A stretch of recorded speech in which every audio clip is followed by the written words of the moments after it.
29 तारीख 6 जून माझ्या छत्रपती शिवाजी महाराजांचा राज्याभिषेक आहे.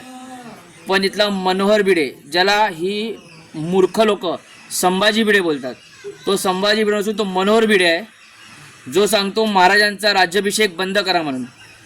चुकीचा महाराजांचा इतिहास ऐकतो आणि लोकांना काही सांगत फिरतो.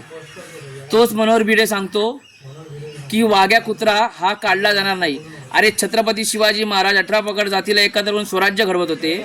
महाराजांनी एवढ्या लढाया जिंकल्या, त्या महाराजांना कुत्रा पाहायला वेळ होता का?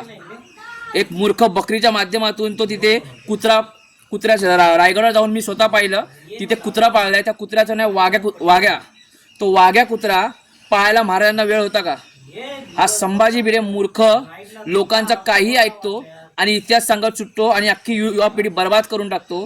हिंदू मुसलमान लोकांमध्ये भांडणं लावून देतो. संभाजी महाराजांचा घाणेरडा इतिहास लोकांसमोर मांडायला त्यांनी सुरुवात केली होती. आता संभाजी महाराजांचा इतिहास तो लोकांना परत सांगतो की असा असा इतिहास आहे, तसा. अरे पहिले इतिहास माहिती करून घे.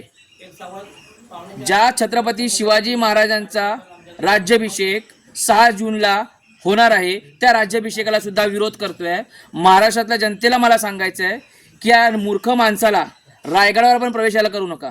जे मूर्ख युवा पिढी ह्याचा ऐकते जातीच्या राजकारणावर. अरे शिवाजी महाराज एका जातीचे नसून 18 पगड जातीला एकत्र करून महाराजांनी स्वराज्य घडवलं आणि महाराजांनी खऱ्या अर्थाने लोकशाही मातीत दिली. आणि त्याच विचारांनी डॉक्टर बाबासाहेब आंबेडकरांनी तुम्हा आम्हाला संविधान दिलं.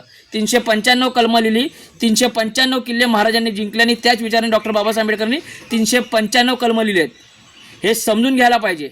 बाबासाहेब तो लोकांना सांगत नाहीत, पण शिवाजी महाराज सुद्धा जो सांगतो संभाजी भिडे, हे संभाजी भिडेला कळलं पाहिजे. तो संभाजी भिडे नाहीये, महाराष्ट्र जनतेला सांगायचंय. तो मूर्ख मनोहर भिडे आहे. वाघ्या कुत्रा हा तर हटवला जाणारच. आणि कोल्हापूरचे संभाजीराजे यांना भारतीय स्वराज्य सेनेचा पूर्ण पाठिंबा असणार. मला माहिती आहे ही व्हिडिओ केल्यानंतर काही मूर्ख लोक मला कॉल करून धमक्या देतील. मी कोणाच्या धमक्याला घाबरत नाही. महाराष्ट्रात सुद्धा मला खूप कॉल आले होते.